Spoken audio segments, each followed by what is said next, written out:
The 1957 Chevrolet Bel Air. This car didn't just roll down American streets, it ruled them. At a time when the United States was discovering freedom on the open road, the Bel Air became more than metal and chrome.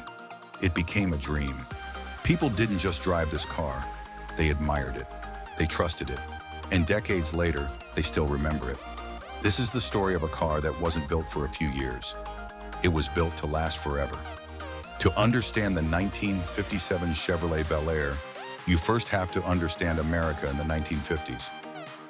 This was a country full of optimism. World War II was over. Factories were strong, jobs were plentiful, families were growing, and Americans were driving more than ever before. Highways were expanding across the nation, connecting cities, towns, and dreams. Cars were no longer a luxury, they were becoming a necessity. But people didn't just want transportation, they wanted something that represented success. Chevrolet understood this perfectly. When the Bel Air was introduced, it was positioned as more than just a family car. It was designed to look premium, powerful, and confident, without being unreachable. From the outside, the Bel Air was impossible to ignore. The wide body gave it a strong presence on the road. The chrome details reflected sunlight like jewelry, and the iconic tail fins gave the car a futuristic look that defined the era. This wasn't subtle design, this was bold American expression. Under the hood, Chevrolet offered a range of engines, including powerful V8 options that gave drivers smooth and dependable performance. These engines weren't tuned for extreme speed, they were tuned for balance. Plenty of power, low stress, long life. That engineering mindset is one of the biggest reasons why so many Bel Airs survived for decades. The mechanical simplicity of the car made it easy to maintain. No complex electronics, no fragile systems. If something broke, it could be fixed.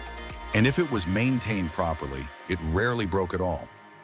Driving a 1957 Bel Air today feels completely different from driving a modern car. The steering feels heavy but honest. The suspension is soft, designed for comfort over long distances. The engine sound is deep and natural, not artificial or filtered.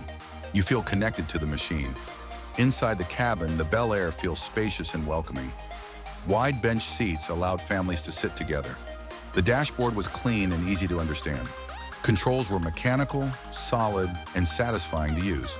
This car was designed for real life. Road trips, daily commutes, weekend drives. In the United States, the Bel Air quickly became part of everyday culture. It appeared in movies, advertisements, and magazines. Teenagers dreamed of owning one. Parents trusted it to carry their families safely. But the Bel Air didn't just succeed because of its looks. It succeeded because it was reliable. Chevrolet built this car with thick steel frames and durable suspension components. The goal was not to build the lightest car. The goal was to build a car that could survive American roads. Back then, roads weren't always smooth. Maintenance standards varied. Fuel quality wasn't perfect. The Bel Air handled it all. That's why many of these cars were used for decades before being restored or collected. As time passed, the Bel Air gained a second life. Car enthusiasts began restoring them.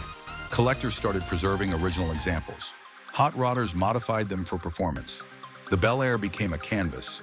It could be a family cruiser, a show car, or a drag strip monster. Few cars in history have been this versatile. Today, when a 1957 Chevrolet Bel Air appears at a car show or on the street, it immediately draws attention. People stop, they smile, they remember. Not because it's rare, but because it represents a time when cars had personality. Modern cars are faster, they are safer, they are more efficient, but they rarely feel special. The Bel Air feels alive.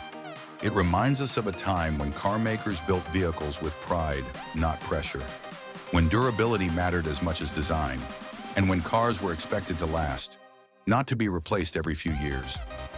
The 1957 Chevrolet Bel Air is not just a vintage car, it is a symbol of American automotive confidence. It represents freedom, craftsmanship, and an era when machines were built to earn trust over time. That's why it's still here. That's why people still restore it. And that's why its story continues. Because some cars aren't meant to fade away. They're meant to live on.